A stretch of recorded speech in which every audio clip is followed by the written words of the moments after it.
ഇന്നത്തെ യുവജനങ്ങൾക്കിടയിലുള്ള വലിയൊരു ചോദ്യമാണ് അല്ലെങ്കിൽ ഒരു സംശയമാണ്. എനിക്ക് വിളിയുണ്ടോ? അച്ഛനാവാൻ ഈശോ എന്നെ വിളിക്കുന്നുണ്ടോ? അഥവാ സിസ്റ്റർ ആവാനായിട്ട് ഈശോ എന്നെ വിളിക്കുന്നുണ്ടോ? അപ്പോൾ ഇന്നത്തെ ഈ വീഡിയോയിൽ പ്രത്യേകമായിട്ട് ദൈവവിളി തിരിച്ചറിയാനുള്ള ഒരു എളുപ്പ വഴിയെ പറ്റിയാണ് പ്രത്യേകമായിട്ട് പറയുന്നത്. ഒരു LKG മുതൽ ജോലി ചെയ്യുന്നത് വരെയുള്ള എല്ലാ അവിവാഹിതരായ യുവതി യുവാക്കൾക്ക് വേണ്ടിയാണ് പ്രത്യേകമായിട്ട് ഈ ഒരു വീഡിയോയിൽ, അതായത് ഈശോയുടെ വിളി എങ്ങനെയാണ് തിരിച്ചറിയുക എന്നതിനെ പറ്റിയാണ് പ്രത്യേകമായിട്ട് പറയാൻ പോകുന്നത്. അത് വിചാരിച്ചിട്ട് ഈ വീഡിയോകൾ കാണാറുള്ള എൻ്റെ സ്വന്തം അച്ഛന്മാരെ, അതുപോലെ തന്നെ സിസ്റ്റേഴ്സ്, അപ്പച്ചന്മാർ, അമ്മച്ചിമാർ, മറ്റ് പ്രിയപ്പെട്ട സഹോദരങ്ങളൊന്നും കാണാതിരിക്കരുത്. മാത്രമല്ല, നിങ്ങളിത് കാണുകയും ഇതിനെപ്പറ്റി ബാക്കി അറിയാത്തവരടുത്ത് പറയുകയും ചെയ്യണം. എല്ലാത്തിനുപരിയായിട്ട് ഇതിനു വേണ്ടി പ്രാർത്ഥിക്കുക. മാത്രമല്ല, ഈ വീഡിയോ നിങ്ങളുടെ അറിവിലുള്ള എല്ലാ യുവജനങ്ങൾക്കും ഒന്ന് ഷെയർ ചെയ്യുകയും കൂടി ചെയ്യണേ. നിങ്ങൾക്കൊരു പക്ഷേ സംശയമുള്ളവരുണ്ടാവും, ഇവൻ അച്ഛനാവും പോവുക അല്ലെങ്കിൽ ഇവൾ സിസ്റ്ററാവും പോകുക എന്നുള്ളത് സംശയമുള്ളവരുണ്ടാവും.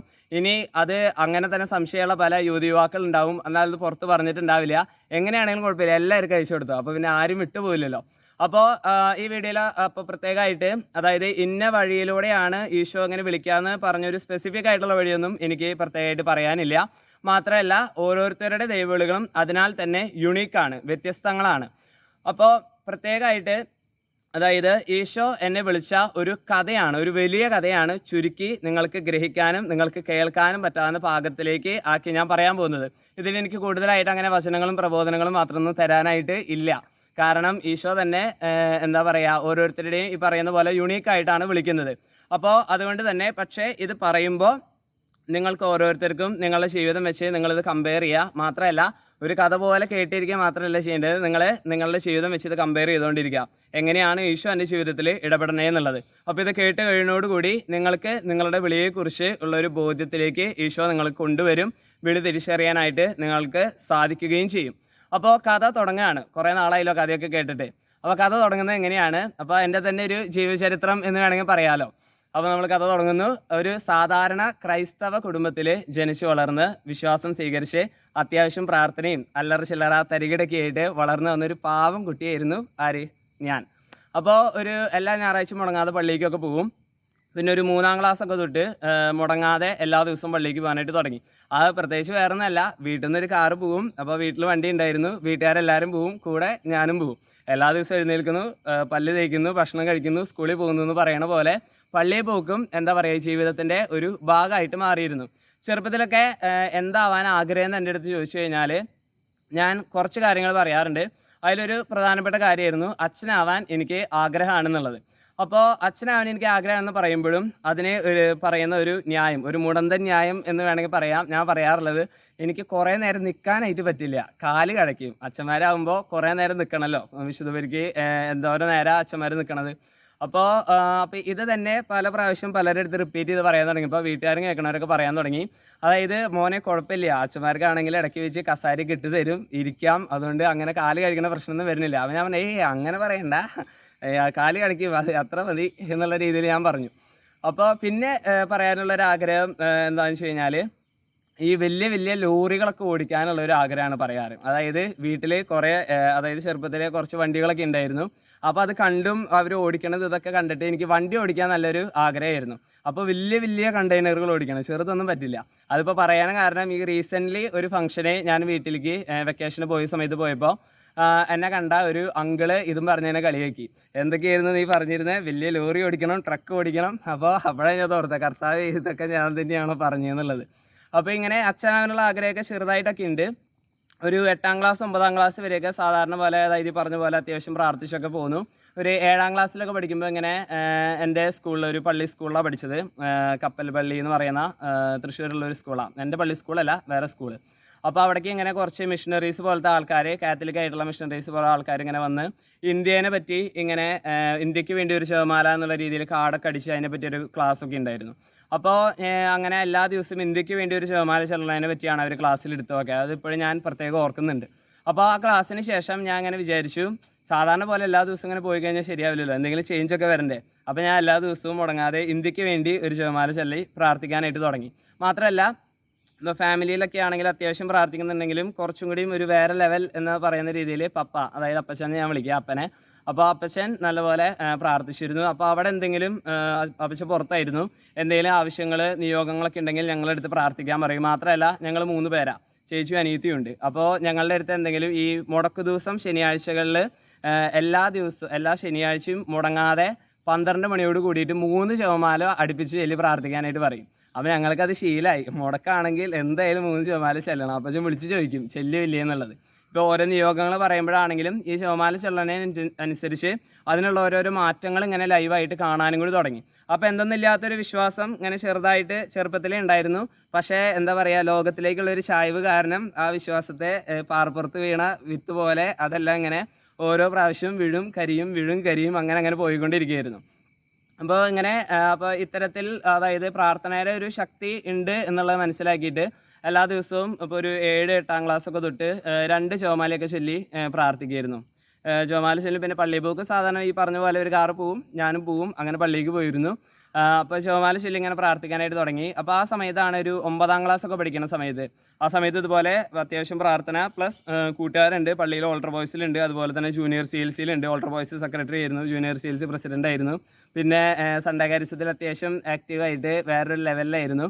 അപ്പോൾ അങ്ങനെ കൂട്ടുകാരൊക്കെ ആയിട്ട് പോകുമ്പോഴാണെങ്കിലും ഓൾട്ടർ ബോയ്സിൽ നിന്ന് ഓരോ സാധനങ്ങൾ വാങ്ങാനും അങ്ങനെ പള്ളിയിൽ നിന്ന് ഓരോ ആവശ്യത്തിനൊക്കെ പോകുമ്പോൾ പിള്ളേരായിട്ട് കൂടി ഞാൻ തന്നെ കോർഡിനേറ്റ് ചെയ്ത് എന്താ പറയുക സിനിമയ്ക്കൊക്കെ പോകും ഞങ്ങൾ. അപ്പോൾ ഈ അവധി ദിവസമൊക്കെ അനുസരിച്ച് അതുപോലെ കളിക്കാൻ പോകല്, സൈക്കിൾ ചവിട്ടി പല ദൂരത്തേക്ക് ഇങ്ങനെ നടക്കല്, അങ്ങനെ പല കാര്യങ്ങൾ ചെയ്തുകൊണ്ട് അതായത് പ്രാർത്ഥനയുണ്ട് എന്നാൽ എല്ലാ തരത്തിലും അടിച്ചു പൊളിച്ചു പോകാമെന്നൊക്കെ പറയില്ലേ, അതുപോലെ അങ്ങനെ പോയിക്കൊണ്ടിരിക്കുക. അപ്പോൾ ആ സമയത്താണ് 9ാം ക്ലാസ്സിൽ വെച്ച് ഇങ്ങനെ അതായത് കൂടുതൽ പ്രാർത്ഥിക്കണം, ഇങ്ങനെ പോയാൽ പോരാ എന്നുള്ളൊരു ചിന്ത ഇങ്ങനെ വരാനായിട്ട് തുടങ്ങി. അതായത് എന്നെ സ്ട്രൈക്ക് ചെയ്തിരുന്നൊരു വചനം പറയുന്നത് ഈ സങ്കീർത്തനങ്ങൾ 55:22 ആ വചനം ഇങ്ങനെയാണല്ലോ, അതായത് നിന്റെ ഭാരം കർത്താവിനെ ഏൽപ്പിക്കുക, അവിടുന്ന് നിന്നെ താങ്ങിക്കൊള്ളും, നീതിമാൻ കുലുങ്ങാൻ അവിടുന്ന് അനുവദിക്കുകയില്ല. അപ്പോൾ ഈ വചനം കേൾക്കുമ്പോൾ എനിക്ക് ആദ്യം ആശ്വാസമാണ്, നിന്റെ ഭാരം കർത്താവിനെ ഏൽപ്പിക്കുക, അവിടുന്ന് നിന്നെ താങ്ങിക്കൊള്ളും. അപ്പോൾ കർത്താവ് ഉണ്ട് കൂടെ. പിന്നെ പറയുകയാണ് നീതിമാൻ കുലുങ്ങാൻ അവിടുന്ന് അനുവദിക്കുകയില്ല. അപ്പോൾ എനിക്കറിയാം ഞാൻ അത്ര നീതിമാനൊന്നും അല്ല എന്നുള്ളത്.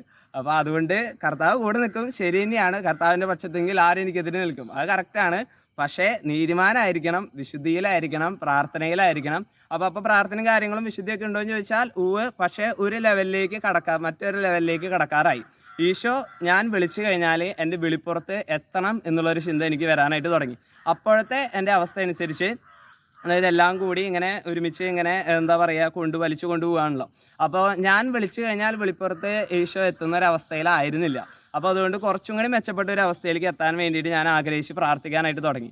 അപ്പോൾ എല്ലാ ദിവസവും മുടങ്ങാതെ ഇങ്ങനെ പ്രാർത്ഥിച്ചുകൊണ്ട് പോകുമ്പോഴാണ് ഇങ്ങനെ 9ാം ക്ലാസ് തീരാറായിരിക്കുന്ന ഒരു സമയത്തായിട്ട് പ്രത്യേകം എൻ്റെ മനസ്സിലേക്ക് വരാൻ തുടങ്ങി. അതായത് ഈ 9ാം ക്ലാസ് കഴിഞ്ഞ് 10ലേക്ക് കിടക്കാൻ പോകാണല്ലോ. അപ്പോൾ കൂടുതൽ ഈ ഈശോ വിളിച്ചാൽ കേൾക്കണം എന്നുള്ളതിൻ്റെ വേറൊരു കാരണം, ഒരുപാട് കാരണങ്ങളുണ്ട്. ഒരു കാരണം 10ൽ നല്ല മാർക്ക് കിട്ടണം, ഇനി ഇങ്ങനെ നടന്നാൽ പോരാ, ഇനി എല്ലാവരും നോക്കിക്കൊണ്ടിരിക്കുക. അപ്പോൾ അതുകൊണ്ട് ഈശോനെ വിളിച്ച് വെളിപ്പുറത്തേക്ക് എത്തിക്കാൻ വേണ്ടി എന്താ ചെയ്യേണ്ടതെന്ന് വെച്ച് കഴിഞ്ഞാൽ ഞാനിങ്ങനെ പ്രാർത്ഥിക്കുമ്പോഴെല്ലാം ഇങ്ങനെ പ്രേരണ കിട്ടാൻ തുടങ്ങി. അതായത് 10ലേക്ക് ആവുന്നതിന് മുമ്പുള്ള വെക്കേഷനിൽ ഒന്ന് ധ്യാനം കൂടിയിട്ട് ഒരു മുഴുവൻ കുമ്പസാരമൊക്കെ നടത്താമെന്നുള്ള ഒരു പ്രേരണ ഇങ്ങനെ വരാൻ തുടങ്ങി. പ്രത്യേകിച്ച് ഒന്നും ഉണ്ടായിട്ടല്ല, പക്ഷേ മുഴുവൻ കുമ്പസാരത്തിനെ പറ്റിയുള്ള ഒരു ബോധ്യം അങ്ങനെ ഈശോ തന്ന് അങ്ങനെ മുഴുവൻ കുമ്പസാരം, അതായത് ആദ്യം മുതലേ തൊട്ട് അന്നേ വരെ ചെയ്ത പാവങ്ങളെല്ലാം ഏറ്റു പറഞ്ഞ് അങ്ങനെ കുമ്പസാരിക്കൽ. അപ്പോൾ അതായിരുന്നു തൃശ്ശൂർ ഗാഗുൽത്ത എന്ന് പറഞ്ഞൊരു ധ്യാന കേന്ദ്രത്തിലേക്ക് പോയാണ് ധ്യാനം കൂടാൻ പോയത്. അപ്പോൾ ഈ ധ്യാനത്തിൻ്റെ ഒരു മെയിൻ ലക്ഷ്യം പറയുന്നത് ഈ മുഴുവൻ കുമ്പസാരം നടത്തുക എന്നുള്ളതായിരുന്നു. അപ്പോൾ ഞാൻ അതിനും വെറുതെ പോയില്ല, പിള്ളേരെ കൂട്ടി, എനിക്ക് പറ്റാവുന്ന പിള്ളേരൊക്കെ പള്ളിയിൽ നിന്ന് കൂട്ടിയിട്ട് ഞങ്ങൾ ഒരുമിച്ച് അതിനും ഒരു ഗ്യാങ്ങായി പോയി ധ്യാനം കൂടി. അതിനുശേഷം മുഴുവൻ കുമ്പസാരമൊക്കെ നടത്തി. പിന്നെ എന്താ പറയുക, ആ വെക്കേഷനിൽ തന്നെ വേളാങ്കണ്ണിക്ക് എല്ലാ കൊല്ലങ്ങളും മുടങ്ങാതെ നോർമലി പോവുമായിരുന്നു അപ്പച്ചൻ ലീവിന് വരുന്ന സമയത്ത് ഫാമിലിയായിട്ട്. അപ്പോൾ അവിടെ വെച്ചിട്ട് എന്താ പറയുക, ഒരു ഇന്നേ വരെ ചെയ്ത എല്ലാ പാവങ്ങളും ഒരു പരിഹാരം എന്നുള്ള രീതിയിലൊരു കഠിന പരിഹാരം എല്ലാം പ്രായശ്ചിത്തെല്ലാം അവിടെ വെച്ച് ചെയ്തു. അങ്ങനെ സെറ്റായി. അങ്ങനെ വീണ്ടും പ്രാർത്ഥിച്ച് വരുമ്പോൾ അതിനുശേഷം ഇങ്ങനെ പതുക്കെ അതായത് ഇങ്ങനെ പ്രാർത്ഥിച്ചുകൊണ്ടിരിക്കുമ്പോൾ ഈശോ ഇങ്ങനെ ഓരോ പ്രേരണ തരും, അതായത് ഇന്നത് ചെയ്യാന്നുള്ളത്. അപ്പോൾ അങ്ങനെ കാരണം പ്രാർത്ഥന വഴിയാണ് ഈശോയുടെ വഴി നമുക്ക് ക്ലിയർ ആയിട്ട് അറിയാം. അത് ഈ റോമാക്കാർക്ക് എഴുതിയ ലേഖനം 12ാം അധ്യായം 2ാം വാക്യത്തിൽ പ്രകാരം വചനം പറയുന്നുണ്ട്, നിങ്ങൾ ഈ ലോകത്തിന് അനുരൂപരാകരുത്, പ്രത്യുത നിങ്ങളുടെ മനസ്സിൻ്റെ നവീകരണം വഴി രൂപാന്തരപ്പെടുവിൻ, ദൈവഹിതം എന്തെന്നും നല്ലതും പ്രീതിജനകവും പരിപൂർണവുമായത് എന്തെന്നും വിവേചിച്ചറിയാൻ അപ്പോൾ നിങ്ങൾക്ക് സാധിക്കും. എപ്പോൾ? മനസ്സിൻ്റെ നവീകരണം വഴി രൂപാന്തരപ്പെടുമ്പോൾ. എപ്പോഴാണ് രൂപാന്തരപ്പെടുക? ഈശോ എപ്പോഴാണ് രൂപാന്തരപ്പെട്ടെ? പ്രാർത്ഥിച്ചുകൊണ്ടിരിക്കുമ്പോൾ അവൻ്റെ മുഖഭാവം മാറി, യേശു രൂപാന്തരപ്പെട്ടു അല്ലേ? മോശ പ്രാർത്ഥിച്ചുകൊണ്ടിരിക്കുമ്പോൾ സീനായ് മലയിൽ പോയി ദൈവത്തോടൊത്ത് പ്രാർത്ഥിച്ചിട്ട് തിരിച്ച് കൽപ്പലകളായിട്ട് വരുമ്പോൾ അവൻ്റെ മുഖം ശോഭാമയമായി. അപ്പോൾ അതുകൊണ്ട് പ്രാർത്ഥന വഴിയാണ് മെയിനായിട്ട് രൂപാന്തരപ്പെട്ടുകൊണ്ടിരിക്കുക. അപ്പം ഞാൻ അങ്ങനെ പ്രാർത്ഥിച്ചുകൊണ്ടിരുന്നു.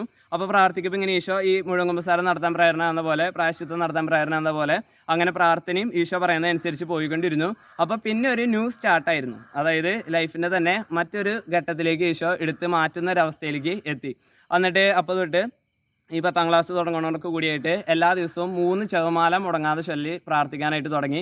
അതുപോലെ തന്നെ പള്ളിയിൽ പോക്ക് മുടങ്ങാതെ പോകാനായിട്ട് തുടങ്ങി. അതായത് മറ്റേത് വീട്ടുകാരുടെ നിർബന്ധത്തിനും അങ്ങനെയൊക്കെ ആയിട്ട് പോയിരുന്നത്. അപ്പോൾ ചെറുതായിട്ട് പനിയോ എന്തെങ്കിലും അസ്വസ്ഥതയൊക്കെ വന്നു കഴിഞ്ഞാൽ വയ്യാന്ന് പറഞ്ഞാൽ കെടുക്കും. അപ്പോൾ പക്ഷേ ഇപ്പോൾ ഇത് എൻ്റെ ഒരു ആവശ്യമായിട്ട് മാറി. അതായത് ഞാൻ ഈശോയോടുള്ള സ്നേഹത്തെ പ്രതി ചെയ്യുന്നു എന്നുള്ള തരത്തിലേക്ക് മാറി. ഞാൻ തന്നെ മുടങ്ങാതെ പള്ളിയിൽ പോകാനായിട്ട് ശ്രമിച്ചുകൊണ്ടിരുന്നു. അങ്ങനെ പോവുകയും ചെയ്തിരുന്നു. അപ്പോൾ ആ സമയത്തായിട്ട് അതായത് ഇങ്ങനെ പ്രാർത്ഥിച്ച് മുടങ്ങാതെ പള്ളിയിൽ പോക്കും അതുപോലെ ശിവമാലകൾ 3 ശിവമാലയെല്ലാം മുടങ്ങാതെ ചൊല്ലി പ്രാർത്ഥിച്ച് വരാനായിട്ട് തുടങ്ങിയപ്പോൾ വചനത്തിലൂടെ ഈശോ ഒരുപാട് സംസാരിച്ച് തുടങ്ങാനായിട്ട് തുടങ്ങി. അപ്പോൾ അതിൻ്റെ ഒരു മെയിനായിട്ട് ഒരുപാട് കാര്യങ്ങളുണ്ട്. അപ്പോൾ നിങ്ങൾക്ക് ഗ്രഹിക്കാൻ പറ്റാവുന്ന ഭാഗത്തിന് ചില കാര്യങ്ങൾ ഞാൻ പറയാം. അതായത് 10ൽ ഞാൻ സ്കൂൾ ലീഡറായിരുന്നു. അപ്പോൾ 10ൽ സ്കൂൾ ലീഡറായി. അത് വല്ലാത്തൊരു കഥയാണ്. അതിന് മറ്റൊരു കർത്താവ് പ്രവർത്തിച്ച ഒരു അത്ഭുതമാണ്. പിന്നെ അത് ഈ 2023 മെയ് മാസമൊക്കെ ആയിട്ട് ഞാൻ ഈ വെള്ള ഷർട്ടൊക്കെ ആക്കണതിന് മുമ്പ് ഒരു കളർ ഷർട്ട് ഇട്ടിട്ട് അതിനെ പറ്റി പറഞ്ഞിട്ടുണ്ടായിരുന്നു. അതായത് കക്ഷത്തിലിരിക്കുന്നത് പോകാതെ ഉത്തരത്തിലുള്ള എടുത്താലോ എന്ന് പറഞ്ഞിട്ട് ആ വീഡിയോ കണ്ടു കഴിഞ്ഞാൽ അതിൽ പറഞ്ഞിരിക്കുന്ന ഒരു കാര്യത്തിന് ഉദാഹരണമായിട്ട് ഈ സ്കൂൾ ലീഡർ ആയ കാര്യമാണ് പറഞ്ഞിരിക്കുന്നത്. അപ്പോൾ വേണ്ടവർ അത് കാണുമായിരിക്കും നല്ലത്. അപ്പോൾ അങ്ങനെ അത്ഭുതകരമായി സ്കൂൾ ലീഡറായി. സ്കൂൾ ലീഡർ ആയതിനു ശേഷം എന്താ ഉണ്ടായെന്ന് വെച്ച് കഴിഞ്ഞാൽ അവിടെ ഒരു അവാർഡ് ഡേ വന്നു, അവാർഡ് ഡേ ഫംഗ്ഷൻ. അപ്പോൾ ആ ഫംഗ്ഷന് വെച്ചിട്ട് എന്നെ വല്ലാതെ വിഷമിപ്പിക്കുന്ന, പബ്ലിക്കായിട്ട് നാണം കെട്ടോന്ന് ചോദിച്ചാൽ അങ്ങനെയാണെന്ന് പറയാം, ഇല്ലയെന്ന് ചോദിച്ചാൽ ഇല്ല എന്ന് പറയാം. അപ്പോൾ അങ്ങനത്തെ ഒരു ഇൻസിഡൻറ്റ് ഉണ്ടായി. അപ്പോൾ എനിക്ക് വല്ലാതെ അത് വിഷമമായി. അപ്പോൾ മാത്രമല്ല അപ്പോൾ ഞാൻ സ്ട്രോങ് ആയിട്ട് പിടിച്ച് നിന്നു, ഒന്നും പറ്റാത്ത പോലെ. എന്നിട്ട് വീട്ടിൽ വന്ന് ഒരു ശിവമാല സ്കൂളിൽ പോണതിനും പള്ളിയിൽ പോണതിന് മുമ്പ് കാലത്തെ ചെല്ലാറ്, ബാക്കി 2 ശിവമാലകൾ സ്കൂൾ വിട്ട് വന്നതിന് ശേഷം കുളി കഴിയേണ്ട ചെല്ലാം. അപ്പോൾ ആ 2 ശിവമാലകൾ ചൊല്ലി പ്രാർത്ഥിച്ച് കഴിഞ്ഞു. അപ്പോൾ ഈ കാര്യം എൻ്റെ മനസ്സിലേക്ക് ഇങ്ങനെ വന്നു. അപ്പോൾ എല്ലാത്തിനും വരെ ഞാൻ അങ്ങനെ വിഷമങ്ങൾ ഇങ്ങനെ പൊതുവേ വേറെ ആരുടെ അങ്ങനെ ഷെയർ ചെയ്യാറില്ല. കാരണം ഇപ്പോൾ ഈവൻ അപ്പനമ്മ അതുപോലെ ആരാണെങ്കിലും എത്ര അടുത്ത് അറിയാവുന്നവരാണെങ്കിലും യഥാർത്ഥമായ ആശ്വാസം ആരിൽ നിന്നേ കിട്ടുള്ളൂ, ഈശോയിൽ നിന്നേ കിട്ടുള്ളൂ. നമ്മൾ വെറുതെ അവരുടെ അടുത്ത് ഷെയർ ചെയ്തിട്ട് വെറുതെ നമുക്കും വിഷമം അവർക്കും വിഷമം, വെറുതെ എന്തിനാ നമ്മൾ കാരണം അവർക്കൊരു ഭാരം ഉണ്ടാക്കണേ. അപ്പോൾ ഞാൻ സാധാരണ പ്രാർത്ഥിച്ച് ഈശോയുടെ അടുത്ത് പറയും. അപ്പോൾ ഞാൻ അങ്ങനെ പ്രാർത്ഥിച്ചുകൊണ്ടിരുന്നപ്പോൾ അവിടെയൊക്കെ സ്ട്രോങ് ആയിട്ട് നിന്ന് ഞാൻ അറിയാതെ പ്രാർത്ഥിച്ചുകൊണ്ട് ഇങ്ങനെ കരയാൻ തുടങ്ങി. കുഞ്ഞു കുട്ടിയുടെ പോലെ അവിടെ നിന്ന് എൻ്റെ വിഷമങ്ങളെല്ലാം അങ്ങനെ കരഞ്ഞ്, ഹന്നയെ പോലെ ഇങ്ങനെ കരഞ്ഞ് ഈശോയുടെ അടുത്ത് പറഞ്ഞു. അപ്പോൾ അതിന് ശേഷം ഞാൻ വചനം എടുത്തു. അപ്പോൾ എന്താണ് ഈശോ കാരണം എൻ്റെ ഒരു പ്രോബ്ലം കൊണ്ടല്ല അവിടെ അങ്ങനെ ഒരു പ്രശ്നം ഉണ്ടായി എനിക്കൊരു വേദന വന്നത്. അപ്പോൾ ഞാൻ പ്രാർത്ഥിച്ച് ഈശോയോട് ചോദിച്ചു, ഈശോയോട് സംസാരിക്കാൻ പറഞ്ഞ് ഞാൻ വചനം എടുത്തു. അപ്പോൾ ഞാൻ വചനം എടുത്തപ്പോൾ എനിക്ക് ഈശോ ബൈബിളിലൂടെ തന്ന ആദ്യത്തെ ഒരു വചനം എന്ന് പറയുന്നത് ജെറമിയായുടെ പുസ്തകം 15 അധ്യായം 17 മുതൽ 19 വരെയുള്ള തിരുവചനങ്ങളാണ്. ഇപ്രകാരമാണ് വചനം പറയുന്നത്: ഉല്ലാസ ജീവിതം നയിക്കുന്നവരോട് ഞാൻ സഹവസിക്കുകയോ അവരോടൊത്ത് സന്തോഷിക്കുകയോ ചെയ്തില്ല. അങ്ങയുടെ കരം എൻ്റെ മേലുണ്ടായിരുന്നത് കൊണ്ട് ഞാൻ ഏകാഗിയായി കഴിഞ്ഞു. അപ്പോൾ ഉല്ലാസ ജീവിതം നയിക്കുന്നവരോട് ഞാൻ സഹവസിക്കുകയോ അവരോടൊത്ത് സന്തോഷിക്കുകയോ ചെയ്തില്ല. അപ്പോൾ അതായത് പലതരത്തിൽ കൂട്ടുകെട്ടുകളിൽ നിന്ന് അതുപോലെ തന്നെ ലോകത്തിൻ്റെതായ സ്വാധീനങ്ങളിൽ നിന്നെല്ലാം ഈശോ എന്നെ പിടിച്ച് മാറ്റി ഏകാഗിയാക്കി കൊണ്ടുപോയിരുന്നു. പക്ഷെ അപ്പോൾ എനിക്കത് മനസ്സിലായില്ല. എന്നിട്ട് പറയാണ്, അങ്ങയുടെ കരം എൻ്റെ മേലുണ്ടായിരുന്നത് കൊണ്ട് ഞാൻ ഏകാഗിയായി കഴിഞ്ഞു. അങ്ങയുടെ കരം എന്ന് പറഞ്ഞു കഴിഞ്ഞാൽ പഴയ നിയമത്തിൽ, ഇപ്പോൾ പുതിയ നിയമത്തിലെ വചനങ്ങളിൽ പലതും നോക്കിക്കഴിഞ്ഞാൽ നമുക്കറിയാം ദൈവത്തിൻ്റെ കരം എന്ന് പറയുന്നത് പരിശുദ്ധാത്മാവാണ്. ലൂക്ക് 1:66 നോക്കിയാൽ, ഈ മത്തായി 12:28 നോക്കിക്കഴിഞ്ഞാൽ ദൈവാത്മാവിനെ കൊണ്ടാണ് ഞാൻ പിശാചുക്കളെ ബഹിഷ്കരിക്കുന്നതെങ്കിൽ ദൈവരാജ്യം നിങ്ങളിൽ വന്നു കഴിഞ്ഞിരിക്കുന്നു എന്നാണ് മത്തായി സുവിശേഷത്തിൽ ആ വചനം പറയുന്നത്. സെയിം വചനം ലൂക്കയിൽ നോക്കിക്കഴിഞ്ഞാൽ ഈശോ പറയുന്നത് എന്നാൽ ദൈവകരം കൊണ്ടാണ് ഞാൻ പിശാചുക്കളെ ബഹിഷ്കരിക്കുന്നതെങ്കിൽ പിന്നെയാണ് അത് പറയുന്നത്. അപ്പോൾ ദൈവത്തിൻ്റെ കരം എന്ന് പറയുന്നത് ആരാണ്? പരിശുദ്ധാത്മാവാണ്. അപ്പോൾ കർത്താവിൻ്റെ കരം എൻ്റെ മേലുണ്ടായിരുന്നത് കൊണ്ട് ഞാൻ ഏകാഗിയായി കഴിഞ്ഞു. എന്നിട്ട് തുടർന്ന് വചനം പറയാണ്, അമർഷം കൊണ്ട് അങ്ങനെ നിറച്ചിരിക്കുന്നു. എന്താണ് എൻ്റെ വേദന മാറാത്തത്? എൻ്റെ മുറിവ് ഉണങ്ങാൻ കൂട്ടാക്കാതെ വിങ്ങുന്നത് എന്തുകൊണ്ട്? ഇടയ്ക്കിടെ വെള്ളം വറ്റിപ്പോകുന്ന അരുവിയെ പോലെ അവിടെ നിന്നെ വഞ്ചിക്കുമോ? തുടർന്ന് പറയാണ്, കർത്താവ് അരുളി ചെയ്യുന്നു, നീ തിരിച്ചു വന്നാൽ എൻ്റെ സന്നിധിയിൽ നിന്നെ പുനഃസ്ഥാപിക്കാം. വിലകെട്ടവ പറയാതെ സദ്വചനങ്ങൾ മാത്രം സംസാരിച്ചാൽ നീ എൻ്റെ നാവ് പോലെയാകും. അവർ നിൻ്റെ അടുക്കിലേക്ക് വരും, നീ അവരുടെ അടുക്കിലേക്ക് മടങ്ങിപ്പോവുകയില്ല. അപ്പോൾ വേറെ ഒന്നും ചെയ്യണ്ട. സദ്വചനങ്ങൾ സംസാരിക്കണമെങ്കിൽ എന്ത് ചെയ്യണം? സദ്വചനങ്ങൾ ആദ്യം ഉള്ളിൽ ഉണ്ടാവണമല്ലോ. വചനം പഠിച്ച് കർത്താവിനോട് ചേർന്ന് ഇനി അങ്ങോട്ട് പ്രാർത്ഥിച്ച് കയറി വരാനുള്ള പ്രേരണയാണ് ഈശോ അന്ന് ആ വചനത്തിലൂടെ തന്നത്. ആ കരച്ചിലിന് വിഷമത്തിൻ്റെയൊക്കെ ഇടയിൽ ഞാൻ വചനം വായിച്ചു ആശ്വാസമായിരുന്നുണ്ടെങ്കിലും ആ കർത്താവ് പറഞ്ഞ കാര്യം പൂർണ്ണമായി ഗ്രഹിക്കാനായിട്ട് എനിക്ക് പറ്റിയില്ല. ജെറമിയ കർത്താവ് പ്രത്യേകം തിരഞ്ഞെടുക്കപ്പെട്ട് മാതാവിൻ്റെ ഉദരത്തിലെ ശുദ്ധീകരിച്ച് ഈശോയ്ക്ക് വേണ്ടി ശുശ്രൂഷ ചെയ്യാൻ മാറ്റി നിർത്തപ്പെട്ട പ്രവാചകനായിരുന്നു. അപ്പോൾ അതുപോലെ ഏകാഗിയാക്കി മാറ്റി നിർത്തിയെന്ന് പറയുമ്പോൾ ഈ ഒരു തെരഞ്ഞെടുപ്പിൻ്റെ കാര്യമാണ് ഈശോ പറയുന്നത് എന്നുള്ള പ്രത്യേകമായിട്ട് എനിക്ക് മനസ്സിലായിരുന്നില്ല. പിന്നെ തുടർന്ന് പ്രാർത്ഥിച്ച് എന്താ പറയുക മുന്നോട്ട് പോയിക്കൊണ്ടിരുന്നു. അങ്ങനെ 10ൽ ഓരോ ദിവസവും അങ്ങനെ കുർബാനയ്ക്ക് പോകുമ്പോഴും ഇതുപോലെ ഈ പറഞ്ഞ പോലെ പള്ളിയിൽ മീറ്റിങ്ങുകൾക്കും അതുപോലെ സംഘടനയിലെല്ലാം പ്രവർത്തിക്കുമ്പോഴെല്ലാം ഈ അച്ഛനാവാനുള്ള ഒരു ആഗ്രഹം ഡയറക്റ്റ്ലി ഓർ ഇൻഡയറക്റ്റ്ലി ചെറുതായിട്ട് ഇങ്ങനെ കയറി വരാനായിട്ട് തുടങ്ങി. അപ്പോൾ എനിക്ക് എന്താണെന്ന് മനസ്സിലാവണില്ല. അച്ഛന്മാരാണെങ്കിൽ വല്ലാത്ത പ്രോത്സാഹനം. അതുകൊണ്ട് എനിക്ക് കൃത്യമായിട്ട് അറിയണില്ല ഇത് എൻ്റെ ഉള്ളിൽ നിന്ന് വരുന്നതാണ്, അത് ആൾക്കാർ പ്രോത്സാഹിപ്പിച്ച് ഉണ്ടാക്കുന്നതാണെന്ന് മനസ്സിലാവണില്ല. അപ്പോൾ എന്തായാലും 10 കഴിയട്ടെ, 10 കഴിഞ്ഞിട്ട് ക്യാമ്പിന് പോയിട്ട് ഒരു തീരുമാനം എടുക്കാമെന്ന് ഞാൻ വിചാരിച്ചു. അപ്പോൾ അങ്ങനെ തൃശ്ശൂർ അതിരൂപതയുടെ നേതൃത്വത്തിൽ പല ദൈവവിളി ക്യാമ്പുകൾ നടന്നിരുന്നു. അതിൽ 1ാമത്തെ ബാച്ചിലായിരുന്നു ഞങ്ങൾ പെട്ടിരുന്നത്, ഞങ്ങളുടെ ആ ഇടവക രൂപത ഭാഗം. അപ്പോൾ ഫൊറോന ഭാഗം.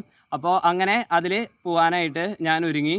ഇപ്പോൾ നമ്മുടെ കൂട്ടുകാരൊക്കെ വിളിച്ചു. അപ്പോൾ ഒറ്റ എണ്ണം കൂടെ വന്നില്ല, എന്നെ തന്നെയാക്കി. അപ്പോൾ ഞാൻ എന്നാലും വിചാരിച്ചു ഓക്കെ എന്നാൽ പിന്നെ തന്നെ പോകല്ലേ, അപ്പോൾ ഒരു സഹനമായിരിക്കും. അപ്പോൾ എന്തോ കാര്യമായിട്ടുണ്ട്, കാരണം ഗേങ്ങായിട്ട് വരുന്നവർ മാത്രമേ എവിടെയുള്ളൂ. അപ്പോൾ ഞാൻ തന്നെയാണെന്നുണ്ടെങ്കിൽ കർത്താവിന് എന്തോ ഒരു പദ്ധതി ഉണ്ട്, എന്നാൽ പിന്നെ ഞാൻ പോകാൻ തന്നെ ഉറപ്പിച്ചായിരുന്നു. പക്ഷെ അവിടെ വെച്ച് ഈശോ എന്നോട് പറയണം പ്രത്യേകം, എന്നിട്ട് ഞാൻ പോവുള്ളൂ. ഞാൻ വിചാരിച്ചിരുന്നത് ആ ക്യാമ്പിൽ വെച്ച് ഈശോ പ്രത്യക്ഷപ്പെടും. ഈശോ പ്രത്യക്ഷപ്പെട്ടിട്ട് എന്നോട് ഇങ്ങനെ പറയും, മകനെ ഫെർണാണ്ടോ, അനാദിയിലെ മാതാവിൻ്റെ ഉദരത്തിലെ നിന്നെ ഞാൻ വിശുദ്ധീകരിച്ച് എനിക്ക് പൗരോഹിത്യ ശുശ്രൂഷ ചെയ്യാനായി നിന്നെ ഞാൻ ഇതാ മാറ്റി നിർത്തിയിരിക്കുന്നു, നീ എന്നോടത്ത് പോരുക എന്നൊക്കെ വിചാരിച്ചാണ് ഞാൻ ക്യാമ്പിന് ചെല്ലുന്നത്. ക്യാമ്പിന് പോയിട്ട് കണ്ണടച്ചാൽ ഇരുട്ടല്ലാതെ വേറൊന്നും കാണാനില്ല. കൂടെയുള്ള പിള്ളേരാണെങ്കിൽ ഒറ്റണതിനെ അറിയില്ല. എനിക്ക് എങ്ങനെയെങ്കിലും ഒന്ന് തിരിച്ച് വീട്ടിലെത്തിയാൽ മതിയെന്നായി. 2 ദിവസം ആകെ ഉണ്ടായിരുന്നുള്ളൂ. പക്ഷേ എന്താ പറയുക, ശുദ്ധീകരണ സ്ഥലത്തിൽ എടുക്കുന്ന പോലത്തെ ഒരു അനുഭവമായിരുന്നു കുറേ നാളുകളായിട്ട് എനിക്ക് തോന്നിയത്. അപ്പോൾ എങ്ങനെയെങ്കിലും വീട്ടിലെത്തണം ക്യാമ്പ് കഴിഞ്ഞിട്ട്, അത് മാത്രമേ എൻ്റെ ലക്ഷ്യത്തിലുള്ളൂ. അച്ഛനാവുക അതിനെപ്പറ്റിയുള്ള ചിന്തയെ പോയി, ക്യാമ്പ് കഴിഞ്ഞ് വീട്ടിലെത്താമെന്ന് മാത്രമായി. അപ്പോൾ അങ്ങനെ അത് കഴിഞ്ഞ് ഇങ്ങോട്ട് വീട്ടിലേക്ക് വന്നു തിരിച്ച്. അത് കഴിഞ്ഞ് അവിടുന്ന് സെമിനാരിയിൽ നിന്ന് കോൾ വന്നു, അത് അമ്മ സംസാരിച്ച്. അപ്പോൾ എനിക്ക് അച്ഛനുള്ള ആഗ്രഹം ഉണ്ടെന്നുണ്ടെങ്കിലും എന്തൊക്കെയോ എനിക്ക് കൺഫേം ചെയ്യാൻ പറ്റണില്ല. അപ്പോൾ അമ്മയും അപ്പച്ചനും പറഞ്ഞു എന്തായാലും +1 +2 കഴിയട്ടെ, എന്നിട്ടൊന്ന് ഉറച്ചിട്ട് തീരുമാനം എടുത്താൽ മതി പറഞ്ഞു. ഓക്കെ എന്നാൽ പിന്നെ ഉറക്കാൻ നിൽക്കാമെന്ന് വിചാരിച്ചു. അപ്പോൾ പക്ഷേ എന്താ ഉണ്ടായെന്ന് വെച്ച് കഴിഞ്ഞാൽ എന്നിട്ട് അങ്ങനെ ഉറക്കാൻ വേണ്ടി നിന്നു. വീട്ടിൽ തന്നെ ഞാൻ +1 +2 എല്ലാം പഠിച്ചത്.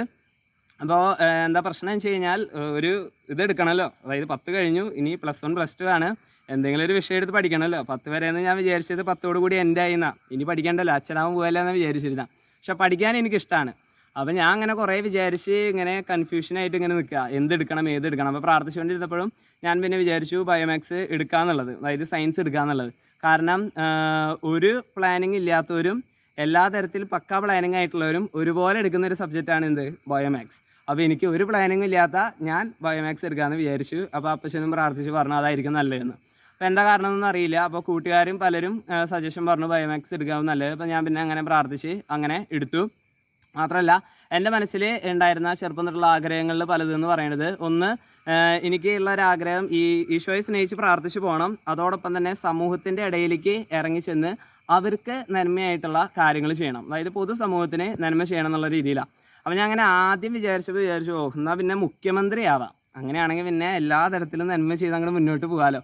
പക്ഷെ ഞാൻ വിചാരിച്ചു മുഖ്യമന്ത്രി ആവാൻ കുറച്ച് പാടാണ്, ആദ്യം ഇവിടെ നിൽക്കണം, അവിടെ ജയിക്കണം, ഇവിടെ ജയിക്കണം, അങ്ങനെ അവസാനം വേണം മുകളിലേക്ക് എത്താൻ. മാത്രമല്ല ഒരു 5 വർഷം ഉള്ളതാണ്, ഇനി കൂടിപ്പോയ 10, ഇപ്പോൾ ചില എക്സെപ്ഷൻസ് ഒക്കെ ഉണ്ടാവും. പക്ഷേ കൂടിപ്പോയ 10 എന്നുള്ളൊരു കണക്കിലാണ്. അപ്പോൾ ഞാൻ വിചാരിച്ചു അത് കുറച്ച് പ്രായമാവും. അപ്പോൾ ഞാൻ വിചാരിച്ചു എന്നാൽ പിന്നെ ശാശ്വതമായിട്ടുള്ളൊരു പോസ്റ്റ് വേണം, എന്നാൽ പിന്നെ IAS ആവാം, അതാകുമ്പോൾ പിന്നെ പ്രശ്നമില്ലല്ലോ, പഠിച്ച് വാങ്ങിയതാണ്, ആർക്കും എടുത്ത് മാറ്റാൻ പറ്റില്ല, മരണം വരയ്ക്കും ഞാൻ IAS തന്നെയായിരിക്കും, എന്നാൽ പിന്നെ അങ്ങനെ പോകാമെന്ന് വിചാരിച്ചു. പിന്നെ ഞാൻ വിചാരിച്ചു അപ്പോൾ അങ്ങനെ വിചാരിച്ചിട്ട് അതിൻ്റെ ഇടയിൽ പിന്നെയും ചെറിയൊരു മാറ്റം വന്നു. എന്നിട്ട് അതായത് കുറച്ചും കൂടി നല്ല രീതിയിൽ എന്താ പറയുക വേറെ ലെവലായി, ഇപ്പോൾ സയൻസ് എടുത്ത് പഠിക്കുകയല്ലേ, അപ്പോൾ നമുക്ക് എഞ്ചിനീയറിങ്ങോ മെഡിസിൻ എങ്ങനെ നോക്കാമെന്ന് വിചാരിച്ചു. എന്നിട്ട് ആദ്യം ഈ +1 +2 തുടങ്ങുന്നതിന് മുമ്പ് തന്നെ 10ൻ്റെ ഒരു ടൈമിലായിട്ട് മെഡിക്കലിനും അതുപോലെ തന്നെ എഞ്ചിനീയറിങ്ങിനും കൂടിയുള്ള കോച്ചിങ്ങിന് പോയി. അതിന് പോയിട്ട് എല്ലാ ഞായറാഴ്ചയും ഈ ക്ലാസ് ഉണ്ട്, ഈ എന്താ പറയുക എൻട്രൻസിൻ്റെ കോച്ചിങ്. അപ്പോൾ അങ്ങനെ പോയി എനിക്ക് എന്താ പറയുക മതിയായി. കാരണം പള്ളിയിൽ ഓരോ മീറ്റിങ്ങുകളുണ്ട്, പള്ളിയിൽ പിള്ളേരായിട്ട് മിണ്ടാൻ പറ്റുന്നില്ല, ഈ കാറ്റീസം കഴിയുമ്പോഴേക്ക് എടുത്ത് ഓടുകയാണ് അങ്ങോട്ട് കോച്ചിങ്ങിന്. അപ്പോൾ ഞാൻ പിന്നെ അത് നിർത്തി. എന്നിട്ട് ഞാൻ വിചാരിച്ചു എന്നാൽ പിന്നെ IASൻ്റെ എല്ലാ സെക്കൻഡ് സാറ്റർഡേ മാത്രമേ ഉള്ളൂ അവരെ തന്നെ ഇൻസ്റ്റിറ്റ്യൂഷനിൽ, എന്നാൽ പിന്നെ അതിന് ചേരാമെന്ന് വെച്ചു. അപ്പോൾ പിന്നെ വല്ലപ്പോഴും നോക്കിയാൽ മതിയല്ലോ. എന്നിട്ട് അതിനും പോയി കുറച്ച് നാൾ, പിന്നെ എനിക്ക് അതും മതിയായി, അതും നിർത്തി. എന്നിട്ട് ഞാൻ വിചാരിച്ചു എന്തായാലും ഇപ്പോൾ പഠിക്കാനുള്ളത് പഠിക്കാം, അത് കഴിഞ്ഞിട്ട് ബാക്കി എന്താണെന്ന് വെച്ച് കഴിഞ്ഞാൽ അപ്പോൾ നോക്കാമെന്ന് വിചാരിച്ചു. പക്ഷേ ഈ ആഗ്രഹങ്ങളെല്ലാം എൻ്റെ മനസ്സിൽ ഞാൻ അങ്ങനെ സൂക്ഷിച്ചുകൊണ്ടിരുന്നു. എന്നിട്ട് +1 +2 കയറി. അപ്പോൾ ബയോമാക്സ് ആയതുകൊണ്ട് എന്തായാലും മാത്സിന് ട്യൂഷൻ ഉണ്ടെങ്കിൽ അതായിരിക്കും നല്ലത്. കാരണം സ്കൂളിൽ എനിക്ക് കൃത്യം അറിഞ്ഞുകൂടാ. അപ്പോൾ ഞാൻ ട്യൂഷന് ചേർന്നു. പക്ഷേ എന്താ പ്രത്യേകത എന്ന് വെച്ച് കഴിഞ്ഞാൽ എല്ലാ വിഷയത്തിനും ട്യൂഷന് പോകണമായിരുന്നു. അപ്പോൾ എൻ്റെ കുർബാന എങ്ങനെ നോക്കിക്കഴിഞ്ഞാലും ഇനി കാലത്ത് പോകാൻ പറ്റാത്ത സമയങ്ങളിൽ ട്യൂഷൻ കാലത്താണ്. അപ്പോൾ ഞാൻ വൈകിട്ട് സ്കൂൾ വിട്ടതിന് ശേഷം ട്യൂഷന് പോകും. അപ്പോൾ ആ സമയം നോക്കിക്കഴിഞ്ഞാലും എങ്ങനെ നോക്കിയാലും ഈ ബുധനാഴ്ചകൾ ഒരു കുർബാന പള്ളിയിലുള്ളൂ, അത് കാലത്ത് മാത്രമേ ഉള്ളൂ. അപ്പോൾ ഈ ബുധനാഴ്ചത്തെ കുർബാന എങ്ങനെ നോക്കിയാലും മുടങ്ങിപ്പോവും. എനിക്കാണെങ്കിൽ കുർബാന ഞാൻ മുടങ്ങരുത് എന്നുള്ള രീതിയിലാണല്ലോ പോയിക്കൊണ്ടിരിക്കുന്നത് പ്രാർത്ഥിച്ചിട്ട്. അപ്പോൾ അന്നത്തെ ദിവസം വല്ലാത്ത എന്താ പറയുക, ഒന്നിൻ്റെ വേറെ കുറവൊന്നുമില്ല, പഠിച്ചിട്ടൊക്കെ ഉണ്ടാകും, വേറെ പ്രശ്നങ്ങളൊന്നുമില്ല. പക്ഷേ എന്തിൻ്റെ ഒരു ശൂന്യത, ഒരു കുറവ് എപ്പോഴും ഉള്ളിൽ വരാനായിട്ട് തുടങ്ങി. അപ്പോൾ ഞാൻ വിചാരിച്ചു പതുക്കെ എന്നാൽ പിന്നെ ട്യൂഷൻ നിർത്താം. അപ്പോൾ അങ്ങനെ ഒരു ബോധ്യത്തിലെത്തുമ്പോഴേക്കും +1 പകുതിയോടെ ആയി. സ്കൂള് വേറൊരു വഴിക്കും ട്യൂഷൻ വേറൊരു വഴിക്കാണ് പോയിക്കൊണ്ടിരിക്കണേ. സ്കൂള് കടത്തി വെട്ടിയാണ് പോണത്, ട്യൂഷനാണ് കുറച്ച് സ്ലോ. അപ്പോൾ എന്തായാലും ഈ കൊല്ലം പഠിച്ച് തീർത്തേ പറ്റുള്ളൂ. കാരണം സ്കൂൾ ഇനി ഫോളോ ചെയ്യാന്ന് വെച്ച് കഴിഞ്ഞാൽ എനിക്ക് പറ്റില്ല. അതായത് അത് വേറെ ലെവലെടുത്ത് പോയിക്കൊണ്ടിരിക്കുക. എന്നാൽ പിന്നെ +1 കഴിഞ്ഞോടുകൂടി മാറ്റാമെന്ന് വിചാരിച്ചു. മാത്രമല്ല ഈ സമയങ്ങളിൽ കുർബാനയ്ക്ക് ഇപ്പോൾ വൈകിട്ടൊക്കെ കൂടാനായിട്ട് നിൽക്കുമ്പോൾ ഞാൻ ഓൾട്ടർ വോയിസിൽ ഓൾറെഡി ഉണ്ടല്ലോ.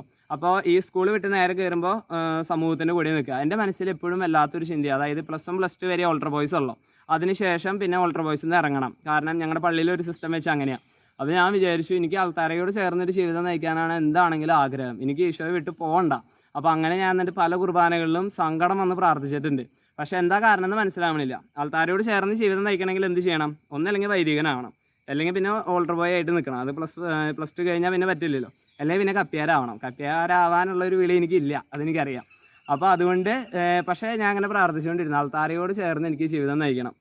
മാത്രമല്ല ഈ ഒരു ദിവസം കുർബാന മുടങ്ങണത് പോലും മാറ്റാനായിട്ട് +1 തീരാനായിട്ട് ഞാൻ വെയിറ്റ് ചെയ്തിരുന്നു. സാധാരണ +2ലാണ് എല്ലാവരും കൂടുതലായിട്ട്, +1 പോകാത്തവർ പോലും +2ലാണ് ട്യൂഷന് പോകാൻ തുടങ്ങുക. അപ്പോൾ ആ സമയത്ത് ഞാൻ എന്ത് ചെയ്തു, കോവിഡിൻ്റെ ആ ഒരു ടൈമും കൂടിയാണ്. അപ്പച്ചനോടും അമ്മോടും പറഞ്ഞിട്ട് എനിക്ക് ട്യൂഷൻ നിർത്തണം, അതായത് മാർക്ക് കുറച്ച് കുറഞ്ഞാലും കുഴപ്പമില്ല, എനിക്ക് ട്യൂഷൻ നിർത്തിയിട്ട് സ്കൂളിലേക്ക് മാത്രമായിട്ട് പോകണം, പള്ളിയിലേക്ക് മുടങ്ങാതെ പോകണം എന്നുള്ളത് ഞാൻ പറഞ്ഞു. എന്നിട്ട് അമ്മ ട്യൂഷൻ മാഷിനെ വിളിച്ച് പറഞ്ഞു, അതായത് ഇനി ഇങ്ങനെ നിർത്താൻ പോകും, അവന് വേണ്ടാന്ന് പറയണത്. അപ്പോൾ അമ്മയ്ക്ക് എങ്ങനെയാലും കുഴപ്പമില്ല, ഞാൻ എന്താ പറയണേ അത് ചെയ്യാന്നുള്ള രീതിയിലാണ്. അപ്പോൾ ഞാൻ പറഞ്ഞു എനിക്ക് എന്തായാലും വേണ്ട. അപ്പോൾ ട്യൂഷൻ മാഷ് ഇങ്ങനെ ചോദിച്ചു, അപ്പോൾ ഈ ഇത്രയും അതായത് +2ലേക്ക് കിടക്കുകയാണ്, ഇനി ഇൻറ്റഗ്രേഷൻ ഡിഫറൻസിയേഷൻ എന്തൊക്കെ കാര്യങ്ങൾ പഠിക്കാൻ കിടക്കണത്, അപ്പോൾ ട്യൂഷൻ നിർത്തുന്നത് നന്നായിരിക്കുമോ? അപ്പോൾ ഞാൻ പറഞ്ഞു എന്തൊക്കെ പറഞ്ഞാലും വേണ്ട, എനിക്ക് കുർബാനയ്ക്ക് പോകണം, എനിക്ക് ട്യൂഷൻ വേണ്ടാന്ന് പറഞ്ഞു. അപ്പോൾ അങ്ങനെ ധൈര്യമായിട്ട് ട്യൂഷൻ നിർത്തി. എന്നിട്ട് തുടർന്ന് ഞാൻ രൂപകൂടിൻ്റെ അവിടെ പോയി നിന്ന് പ്രാർത്ഥിച്ച് വചനം എടുത്തപ്പോൾ ഈശോ എനിക്ക് അപ്പം തന്നൊരു വചനമാണ് പ്രഭാഷകൻ്റെ പുസ്തകം 32 അധ്യായം അതിൻ്റെ 24 വാക്യം. ഇങ്ങനെയാണ് വചനം: നിയമത്തിൽ വിശ്വസിക്കുന്നവൻ കൽപ്പനകൾ പാലിക്കുന്നു. തുടർന്ന് പറയാണ്, കർത്താവിൽ ശരണപ്പെടുന്നവന് നഷ്ടം വരികയില്ല. അപ്പോൾ കർത്താവിൽ ശരണപ്പെടുന്നവന് നഷ്ടം വരികയില്ല. അപ്പോൾ കർത്താവിൽ ശരണപ്പെട്ടതിൻ്റെ പേരിൽ ഈശോയോട് പ്രാർത്ഥിക്കാൻ വേണ്ടി ഇത് മാറ്റിയതിൻ്റെ പേരിൽ ഒരു നഷ്ടവും എനിക്ക് സംഭവിക്കില്ല എന്നുള്ള ഉറപ്പായിരുന്നു. +1 അന്ന് 90% മാർക്കാണ് കിട്ടിയത് ഈ സയൻസിന്. അപ്പോൾ +2 ഞാൻ വിചാരിച്ചു മാർക്ക് കുറച്ച് കുറഞ്ഞു പോയാലും എനിക്ക് കുഴപ്പമില്ല, ഞാൻ കുർബാനയ്ക്ക് മുടങ്ങാതെ പോകും, അത്ര എനിക്കറിയാം. അങ്ങനെ അങ്ങോട്ട് പോകാനായിട്ട് തുടങ്ങി. മാത്രമല്ല ഈ +1 +2ൻ്റെ ഈ പീരീഡിലായിട്ട് അങ്ങനെ പ്രാർത്ഥിച്ചുകൊണ്ടിരിക്കുമ്പോൾ ഒരുപാട് ദൈവവുമായി ബന്ധപ്പെട്ട് വചനങ്ങൾ ഈശോ തരാൻ തുടങ്ങി. കോവിഡിൻ്റെ ആ ഒരു ടൈമും കൂടിയാണ്. അപ്പോൾ കൂടുതൽ സമയം ഞാൻ കുർബാനയ്ക്ക് പോയതിന് ശേഷം പിന്നെ എന്താ പറയുക, ഈ ഉച്ച സമയങ്ങളിൽ പള്ളിയിലേക്ക് പ്രാർത്ഥിക്കാനൊക്കെ ആയിട്ട് പോകും. അപ്പോൾ ആ ഒരു സമയത്തായിട്ട് ഈശോ എനിക്ക് തന്നൊരു വചനമാണ് ഈ സങ്കീർത്തനങ്ങളുടെ പുസ്തകം 2 അധ്യായം അതിൻ്റെ 8 വാക്യം. ഇങ്ങനെയാണ് വചനം പറയുന്നത്: എന്നോട് ചോദിച്ചു കൊള്ളുക, ഞാൻ നിനക്ക് ജനതകളെ അവകാശമായി തരും, ഭൂമിയുടെ അതിരുകൾ നിനക്ക് അധീനമാകും.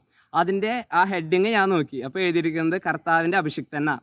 അപ്പോൾ ഞാനൊന്ന് ജസ്റ്റ് ഒന്ന് പതറി, കർത്താവേ അപ്പോൾ സമയം ആവാറായോ?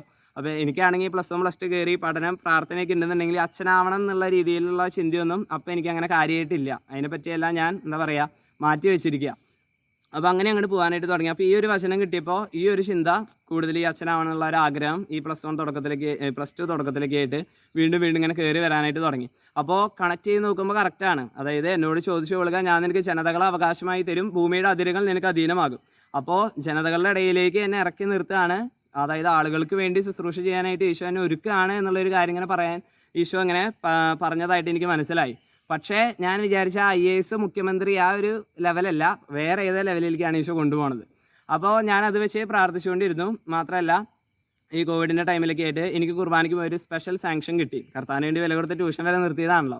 അത് കർത്താവ് തന്നെ പലതരത്തിൽ, അത് വേറൊരു അത്ഭുതം. അത് പറയാൻ പോയി കഴിഞ്ഞാൽ സമയം പോവും. അതുകൊണ്ട് കോവിഡായിട്ട് എല്ലാവരും വീട്ടിലടച്ചിരിക്കുമ്പോഴാണെങ്കിൽ പോലും കുർബാന കർത്താവ് വളരെ ചുരുക്കം ദിവസങ്ങൾക്കുള്ളിൽ എനിക്ക് തുറന്നു തന്നു. എനിക്ക് സ്പെഷ്യൽ പെർമിഷനായിട്ട് അവിടെ അച്ഛൻ്റെ കൂടെ കുർബാനയ്ക്ക് കൂടിയിരുന്നു. അപ്പോൾ അങ്ങനെ കുർബാനയ്ക്ക് എല്ലാ ദിവസവും പോകും. പിന്നെ ഉച്ച സമയങ്ങളിൽ എല്ലാവരും അച്ഛന്മാരും അതുപോലെ തന്നെ കപ്പിയാരും ഒക്കെ റെസ്റ്റ് ചെയ്യുന്ന സമയമാണല്ലോ, പള്ളിയിൽ ആരും ഉണ്ടാവില്ല, സുഖമായിട്ട് പോയിരുന്നു പ്രാർത്ഥിക്കാം. അപ്പോൾ അങ്ങനെ പ്രാർത്ഥിച്ചുകൊണ്ടൊക്കെ ഇരുന്നു. അപ്പോൾ ആ സമയങ്ങളിൽ ആ ദിവസങ്ങളിൽ ഞാൻ പോയിരുന്നു പ്രാർത്ഥിക്കുമ്പോൾ എനിക്ക് കിട്ടിയിരുന്നൊരു അതായത് എൻ്റെ ഉള്ളിൽ ഇങ്ങനെ വന്നിരുന്നൊരു വചനമായിരുന്നു ഈ മാതാവിൻ്റെ ഉദരത്തിൽ നിനക്ക് രൂപം നൽകുന്നതിന് മുമ്പേ ഞാൻ നിന്നെ അറിഞ്ഞു, എന്നുള്ളൊരു വചനം ഈശോ എനിക്ക് തരണം എന്നുള്ള ഞാൻ ഉള്ളുകൊണ്ട് ആഗ്രഹിച്ചിരുന്നു. ഈ അച്ഛനാവണ കാര്യം കുർബാനയ്ക്ക് എന്താ പറയുക ആൾത്താരയോട് ചേർന്നൊരു ജീവിതം നയിക്കണം എന്ന് പറഞ്ഞ് പ്രാർത്ഥിക്കണ പോലെ ഈ വചനവും വന്നിരുന്നു.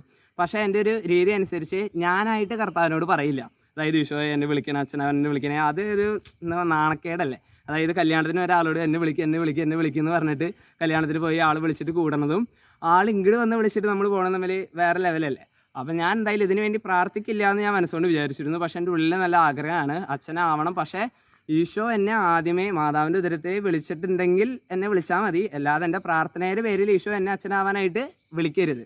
അത്രയേ ഉള്ളൂ എനിക്ക്. അപ്പോൾ ആദ്യമേ ആ ഒരു വിളി ഉണ്ടെങ്കിൽ ഓക്കെ, അല്ലാന്നുണ്ടെങ്കിൽ വേണ്ട. പക്ഷെ ഞാൻ പ്രാർത്ഥിച്ചുകൊണ്ടിരിക്കുന്നു, ദൈവത്തിന് ഇത് എന്താണെങ്കിൽ അങ്ങനെ നിറവേറട്ടെ. അച്ഛനാവാനല്ല, ഞാൻ സാധാരണ പോലെ ഈശോയെ സ്നേഹിച്ച് പ്രാർത്ഥിച്ച് എൻ്റെ കാര്യങ്ങളൊക്കെ ചെയ്ത് ഞാൻ പോയിക്കൊണ്ടിരിക്കുക. അപ്പോൾ ഈ ഒരു വചനം ഇങ്ങനെ പ്രത്യേകമായിട്ട് മനസ്സിൽ വരാനായിട്ട് തുടങ്ങി.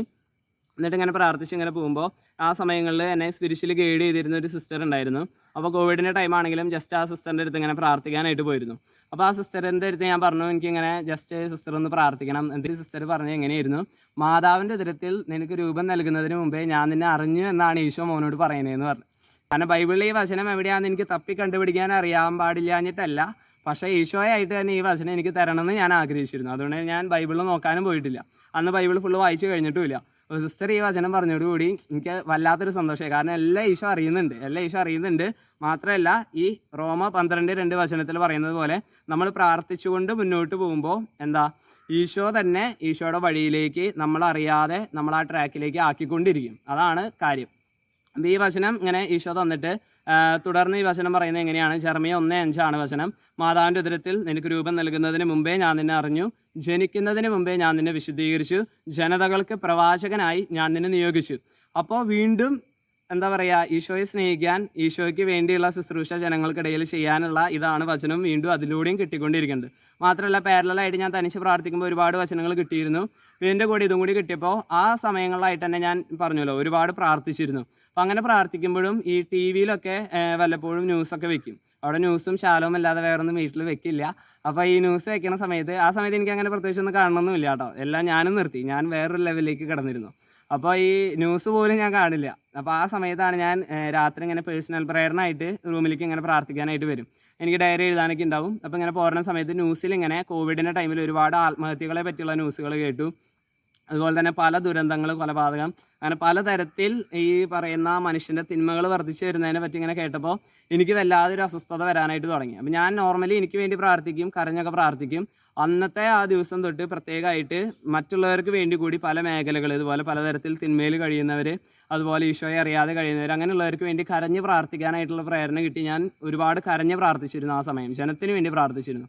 വൈദികർ, സമർപ്പിതർ, അതുപോലെ തന്നെ ആത്മായർ, അതുപോലെ തന്നെ അക്രൈസ്തവരായ കുടുംബാംഗങ്ങൾ, സമൂഹങ്ങൾ, സഹോദരന്മാർ, സഹോദരിമാർ, അവർക്കെല്ലാം വേണ്ടിയിട്ട്. അപ്പോൾ അങ്ങനെ എന്തെന്നില്ലാതെ ഇങ്ങനെ പ്രാർത്ഥിക്കുക മാത്രമല്ല, ആ പ്രാർത്ഥിക്കുന്ന മേഖലയിലെല്ലാം എന്നിലും മറ്റുള്ളവരിലും പ്രകടമായ ചേഞ്ചുകൾ ഉണ്ടാകുന്നത് ഞാൻ ലൈവായിട്ട് കണ്ടുകൊണ്ടിരുന്നു. അപ്പോൾ എനിക്ക് മനസ്സിലായി വേറെ എന്തോ ഈശോ എന്നെ റൂട്ട് മാറ്റി വിട്ടുകൊണ്ടിരിക്കുന്നുണ്ട്. അപ്പോൾ ഞാൻ പറഞ്ഞ പോലെ ഈശോയെ സ്നേഹിച്ച് ഈശോയ്ക്ക് വേണ്ടി ശുശ്രൂഷ ചെയ്ത് തന്നെ പോവാണ്. അപ്പോൾ പക്ഷേ ഈശോ പതുക്കെ മനസ്സിലാക്കി തുടങ്ങി എൻ്റെ ഒരു വിളി ശരിയാണ്, ഈശോയെ സ്നേഹിക്കാൻ പ്രാർത്ഥിച്ചു പോവുക, ഒപ്പം ജനങ്ങൾക്കിടയിൽ ശുശ്രൂഷയാണ്. പക്ഷേ അതൊരു സ്പിരിച്വൽ ലെവലിലേക്കാണ് ഈശോ മാറ്റിക്കൊണ്ടിരിക്കുന്നത്. ഇപ്പോൾ ഒരു ഉദാഹരണം പറഞ്ഞു കഴിഞ്ഞാൽ, ഞാൻ ആ സമയത്ത് തിരിച്ചറിഞ്ഞ ഒരു കാര്യമാണ്. അതായത് ഇപ്പോൾ വീടില്ലാത്തൊരു വ്യക്തിക്ക് നമ്മൾ വീട് വെച്ച് കൊടുക്കണം. പലതരത്തിൽ പൈസയൊക്കെ പിരിച്ച് എല്ലാവരിൽ നിന്ന് പൈസ പിരിച്ചിട്ട് വീട് വെച്ച് കൊടുക്കുന്നു. പക്ഷേ ആ വീട് വെച്ച് കഴിഞ്ഞാൽ പിന്നെ ആൾക്ക് ജീവിക്കണം. എപ്പോഴും നമുക്ക് ആളെ സഹായിച്ചുകൊണ്ടിരിക്കാൻ പറ്റും. ഇപ്പോൾ +1 +2 ഒരാൾ നിങ്ങളുടെ കൂടെ, നിൻ്റെ ഒരു കൂടെ പഠിച്ചുകൊണ്ടിരിക്കുകയെന്ന് വിചാരിക്കുക. പഠിക്കാൻ കുറച്ച് ബുദ്ധിമുട്ടുള്ളൊരു കുട്ടിയാണ്. അപ്പോൾ നിങ്ങൾ അവളെ പഠിപ്പിക്കുന്നു. അങ്ങനെ പഠിപ്പിച്ച് ഈ +1 +2 കഴിഞ്ഞു, നീ വേറൊരു വഴിക്ക് പോയി, ഇയാൾ ഈ പഠിപ്പിച്ചു കൊടുത്ത ആൾ വേറൊരു സ്ട്രീമിലേക്കും പോയി. പിന്നെ ആളെ പഠിപ്പിക്കാൻ ആരാ? എല്ലാവരും ഇതുപോലെ മനസ്സായി വരില്ല. അപ്പോൾ നമുക്ക് ഭൗതികമായ സഹായങ്ങളൊക്കെ ചെയ്തു കൊടുക്കാം മറ്റുള്ള ഒരു ആളെ സ്നേഹിക്കുന്നുണ്ടെങ്കിൽ. പക്ഷേ എല്ലാറ്റിനുപരിയായി നമുക്ക് കൊടുക്കാൻ പറ്റുന്ന ശാശ്വതമായൊരു സമ്മാനമാണ് എന്ത്? സ്വർഗം കൊടുക്കുക എന്നുള്ളത്, ഈശോയെ കൊടുക്കുക എന്നുള്ളത്. കാരണം ഈശോയെ ഒരാൾക്ക് കൊടുത്തു കഴിഞ്ഞാൽ പിന്നെ നമ്മൾ അവിടുന്ന് പതുക്കെ മാറിയാലും പ്രശ്നമില്ല. ആ ആൾ ഈശോയിൽ ആശ്രയിച്ച് ആളുടെ എല്ലാ പ്രതികൂല സാഹചര്യങ്ങളിലും കയറി വന്നുകൊണ്ടിരിക്കും. നീ കൂടെ വേണമെന്ന് ഇല്ല, ഈശോ നോക്കിക്കോളും. അപ്പോൾ ആ ഒരു ലെവലിലേക്ക് എന്താ പറയുക, ആളുകളെ വേറൊരു ഭൗതികമായ ഒരു തരത്തിൽ ഉള്ളൊരു ആനന്ദത്തിലേക്കും സ്വാതന്ത്ര്യത്തിലേക്ക് നയിക്കുക എന്നുള്ള എൻ്റെ ഒരു ചിന്തയെ മാറ്റിയിട്ട് ആത്മീയമായ സ്വാതന്ത്ര്യത്തിലേക്ക് ദൈവജനത്തെ നയിക്കുക, ലോകം മുഴുവനെ നയിക്കുക, അതിലേക്ക് ഫോക്കസ് ചെയ്യുക എന്നുള്ള ചിന്തയിലേക്ക് ഈശോനെ പതുക്കെ രൂപാന്തരപ്പെടുത്തി മാറ്റിക്കൊണ്ടിരുന്നു. മാത്രമല്ല ഇനി അങ്ങനെ പലതരത്തിൽ ഓരോ ഇൻസിഡൻസ് ഉണ്ടായിട്ട് വചനങ്ങളിലൂടെയും ദൈവാനുഭവങ്ങളിലൂടെയും അത്ഭുതങ്ങളിലൂടെയും ഈശോ എന്നെ അച്ഛനാവാനാണ് വിളിക്കുന്നതെന്നുള്ള ഒരു വിളി ഈശോ എനിക്ക് പതുക്കെ മനസ്സിലാക്കിപ്പിച്ച് തന്നു. അങ്ങനെ മനസ്സിലാക്കിപ്പിച്ച് തന്നതിന് ശേഷം പിന്നെ പോകണമല്ലോ, +2 കഴിയാറായി. പോവേണ്ടത് എപ്പോഴാണ് എന്നുള്ളൊരു സമയം എനിക്ക് വല്ലാതെ കൺഫ്യൂഷനായി തുടങ്ങി. അതായത് ഇനി +2 കഴിഞ്ഞാൽ വേണമെങ്കിൽ ഡിഗ്രി കഴിഞ്ഞിട്ട് പോകാം, ജോലി ചെയ്തിട്ട് പോകണവരുണ്ട്. പക്ഷേ എൻ്റെ സമയം എപ്പോഴാണെന്നുള്ളത് എനിക്കൊരു 6 മാസത്തോളം വല്ലാത്തൊരു ബുദ്ധിമുട്ടായിരുന്നു മനസ്സിൽ. കാരണം അപ്പോൾ +2 കഴിഞ്ഞ ഉടനെ പോകാനാണ് എൻ്റെ മനസ്സിൽ തോന്നിക്കൊണ്ടിരിക്കുന്നത്. പക്ഷേ അപ്പച്ചൻ ഇതുപോലെ ഞാൻ പറഞ്ഞല്ലോ പ്രാർത്ഥിക്കുന്ന ഒരു വ്യക്തിയാണ്. അപ്പോൾ അപ്പച്ചൻ പറഞ്ഞു ഇപ്പോൾ പോവേണ്ട, ഡിഗ്രി കഴിഞ്ഞിട്ട് നോക്കാമെന്ന് പറഞ്ഞു. പക്ഷേ അത് അപ്പച്ചൻ പറഞ്ഞതായതുകൊണ്ട് ഓക്കെ പ്രാർത്ഥിക്കുന്ന കാരണം ശരിയായിരിക്കാൻ തോന്നി. പക്ഷേ എൻ്റെ ഉള്ളിൽ വചനങ്ങൾ എടുക്കുമ്പോഴെല്ലാം ഇപ്പോൾ പോകണം. കാരണം ക്ലാസ്സിൽ പിള്ളേരെ അടുത്തൊന്നും എനിക്ക് മിണ്ടാൻ പറ്റണില്ല, അവരുടെ കൂടെ കൂട്ടുകൂടാൻ പറ്റണില്ല, അവർ പറയുന്ന കാര്യങ്ങൾക്കൊന്നും സപ്പോർട്ട് ചെയ്യാനോ ഒന്ന് ചിരിക്കാൻ പോലും പറ്റണില്ല. ആകെ വല്ലാത്തൊരു മാറ്റമായിന്ന് എന്താ പറയുക, അവിടെയുള്ള ടീച്ചർമാരും പിള്ളേരൊക്കെ പറയാൻ തുടങ്ങി, നാട്ടുകാരും വീട്ടുകാരും പള്ളിക്കാരൊക്കെ. എനിക്ക് അവിടെ നാട്ടിലൊരു നിക്കക്കള്ളി ഇല്ലാതായി എന്ന് വേണമെങ്കിൽ പറയാം. അപ്പോൾ അങ്ങനെയായി വന്നുകൊണ്ടിരിക്കുകയാണ്. പക്ഷേ ഇതാണെങ്കിൽ ഒരു തീരുമാനം എടുക്കാനും പറ്റുന്നില്ല. കാരണം ദൈവവിളിയുടെ കാര്യത്തിൽ വളരെ പ്രത്യേകം നിങ്ങൾ ശ്രദ്ധിക്കേണ്ട ഒരു കാര്യം എന്ന് പറയുന്നത് 2 പത്രോസ് 1:10 ഇങ്ങനെ വചനം പറയുന്നുണ്ട്. ആകയാൽ സഹോദരരെ, നിങ്ങളുടെ വിലയും തെരഞ്ഞെടുപ്പും ഉറപ്പിക്കുന്നതിൽ നിങ്ങൾ ഉത്സാഹമുള്ളവരായിരിക്കും. ഇങ്ങനെ ചെയ്താൽ നിങ്ങൾ ഒരിക്കലും വീണു പോവുകയില്ല. പലരും ദൈവവിളി കിട്ടിയ പലരും അതായത് കറക്റ്റ് സമയത്ത് പോവാതെ തീരുമാനം എടുക്കാതെ അവരുടെ വിളി നഷ്ടപ്പെട്ടു പോയ അനുഭവങ്ങൾ ഞാൻ ഒരുപാട് നേരിട്ട് കണ്ടിട്ടുണ്ട്. അപ്പോൾ എന്തായാലും അതൊക്കെ വളരെ റെയർ കേസാണ്, പേടിക്കൊന്നും വേണ്ട നിങ്ങൾ. അപ്പോൾ ഒരു വിധത്തിൽ ഈശോ യോനായെ കൊണ്ടുവന്ന പോലെ വളച്ചൊടിച്ച് കൊണ്ടുവരും. പിന്നെയും പലതരത്തിൽ വളരെ എക്സെപ്ഷനാണ് അങ്ങനെയൊക്കെ പോണത്. അപ്പോൾ ഞാൻ എൻ്റെ സമയം എപ്പോഴാണെന്ന് ഇങ്ങനെ പ്രാർത്ഥിച്ചുകൊണ്ടിരുന്നു. ഒരു ദിവസം ഇങ്ങനെ ഈ ഫെർണാണ്ടോ എന്നുള്ള പേര് അറിയാമല്ലോ, അന്തോണിസിനാലിയാന്നുള്ളത്. ജൂൺ 13 അന്തോണിസിനാലിൻ്റെ ഫീസ്റ്റ് ആയിരുന്നു. അന്ന് +2 എക്സാമൊക്കെ കഴിഞ്ഞു, ഇനി റിസൾട്ട് വന്നാൽ മതി. ട്യൂഷൻ നിർത്തിയിരിക്കുകയാണല്ലോ, പിന്നെ ഈ മാർക്ക് എല്ലാവരും ആകാംക്ഷയോടെ കാത്തിരിക്കും കൂടിയാണ്. അത് സസ്പെൻസ്, അവസാനം ഞാൻ പറയാം. അപ്പോൾ ഞാൻ അങ്ങനെ പള്ളിയിൽ ഇങ്ങനെ പ്രാർത്ഥിച്ചുകൊണ്ട് ജസ്റ്റ് ഇങ്ങനെ എല്ലാ ഉച്ചയ്ക്ക് പ്രാർത്ഥിക്കണ പോലെ, വിളിയുടെ കാര്യമെല്ലാം അറിയാം, എപ്പോഴാണ് പോകേണ്ടതെന്നൊന്നും അറിയില്ല. ഞാൻ അങ്ങനെ പ്രാർത്ഥിച്ചുകൊണ്ടിരുന്നു. പള്ളിയിൽ സക്രാരിയും അൾത്താരയുടെ നടുവിലായിട്ട് മുട്ടുകുത്തി ഞാൻ അങ്ങനെ പ്രാർത്ഥിച്ചുകൊണ്ടിരിക്കുക. രാത്രി വരെ ശക്തമായിട്ട് പ്രാർത്ഥിച്ചുകൊണ്ടിരുന്നു. പ്രാർത്ഥിച്ചപ്പോൾ എനിക്ക് ഈശോ തന്ന വചനമാണ് ഏശയ്യാ 6:8 അതിനുശേഷം കർത്താവ് അരുളി ചെയ്യുന്നത് ഞാൻ കേട്ടു, ആരെയാണ് ഞാൻ അയക്കുക, ആരെയാണ് ഞാൻ വിളിക്കുക. അപ്പോൾ ഞാൻ പറഞ്ഞു, ഇതാ ഞാൻ, എന്നെ അയച്ചാലും. അപ്പോൾ എനിക്ക് മനസ്സിലായി ഇതാണ് റൈറ്റ് ടൈം. ഇനി വേറൊന്നും നോക്കേണ്ട ആവശ്യമില്ല, അപ്പനും അമ്മേനും വേറെ ആരും കേൾക്കേണ്ട ആവശ്യമില്ല. കർത്താവായിട്ട് അത് തന്നു, കർത്താവായിട്ട് ഈ വചനവും തന്നു. പ്രാർത്ഥനയിലൂടെ അത് അങ്ങനെ വെളിപ്പെട്ട് കിട്ടി. അങ്ങനെ ഞാൻ വേറൊന്നും നോക്കിയില്ല. PDMയിലേക്കാണ് പോകേണ്ടതെന്നുള്ളത് അതൊരു സസ്പെൻസ് ആയിരുന്നു. ആ സിസ്റ്റർ അന്ന് പ്രാർത്ഥിച്ച സമയത്തെ എൻ്റെ അടുത്ത് പറഞ്ഞിരുന്നു PDM ഈശോ എഴുതി കാണിക്കുന്നുണ്ടെന്ന്. പക്ഷേ PDMനെ പറ്റി എനിക്കറിയില്ല. ഇപ്പം ഞാൻ നിൽക്കുന്നത് നമ്മുടെ PDM കുറവിലങ്ങാടുള്ള PDM സെൻറ്ററിൻ്റെ മുൻപിൽ നിന്നിട്ടാണ്. ഇവിടെ വന്നിട്ട് ഒരു 3 വർഷത്തോളം കഴിഞ്ഞു. അപ്പോൾ അങ്ങനെ നേരെ പോയി PDMയിൽ ചേർന്ന് നല്ല സന്തോഷമായിട്ട്, അതായത് ഈശോ എന്നെ വിളിച്ചത് ഇവിടേക്കാണെന്ന് എനിക്ക് പൂർണ്ണ ബോധ്യം ഉണ്ടായിരുന്നു. സിസ്റ്റർ പറഞ്ഞു, കൂടാതെ പലതരത്തിൽ ഈശോ അത് ബോധ്യപ്പെടുത്തി തന്നു. നല്ല എന്താ പറയുക, സന്തോഷമായിട്ട് അടിച്ചു പൊളിച്ച് എന്ന് വേണമെങ്കിൽ പറയാം. ഈശോയോട് ചേർന്ന് അങ്ങനെ ശക്തമായ ദൈവാനുഭവങ്ങളിലൂടെയും ഈശോ അത്ഭുതങ്ങളിലൂടെയും എന്നെ വഴി നടത്തിക്കൊണ്ടിരിക്കുന്നു. മാത്രമല്ല വന്നിട്ട് ഒരു മാസത്തിന് ശേഷം +2ൻ്റെ റിസൾട്ട് വന്നു. റിസൾട്ടിൽ എനിക്ക് +1നേക്കാളും ഒരു തരി കൂടി മാർക്കൊന്ന് കൂടി 93% കിട്ടി. ഈശോനെ അനുഗ്രഹിച്ചു. അപ്പം അങ്ങനെ ഈശോയോട് ചേർന്ന് നിൽക്കുന്നവരെ ഈശോ ശക്തമായിട്ട് വഴി നടത്തിക്കൊണ്ടിരിക്കും. 2 കാര്യങ്ങളാണ് ചെയ്യേണ്ടത്. ഒന്ന്, ഈശോയുടെ അടുത്ത് നിരന്തരം പ്രാർത്ഥിച്ചുകൊണ്ടിരിക്കുക. ഏത് വിളിയുള്ളവരാണെങ്കിലും പ്രാർത്ഥിച്ചുകൊണ്ടിരിക്കുക, ദൈവഹിതത്തിനനുസരിച്ച് മുന്നോട്ട് പോകാനായിട്ട്. മാത്രമല്ല ഈശോ ഉള്ളിൽ തരുന്ന പ്രേരണയ്ക്ക് അനുസരിച്ച് മുന്നോട്ട്, അതായത് പ്രാർത്ഥിച്ച് ഈശോയുടെ ഹിതത്തിനനുസരിച്ച് പ്രവർത്തിച്ചുകൊണ്ട് പോയിക്കൊണ്ടിരിക്കുക. ഈശോ അനുഗ്രഹിക്കട്ടെ.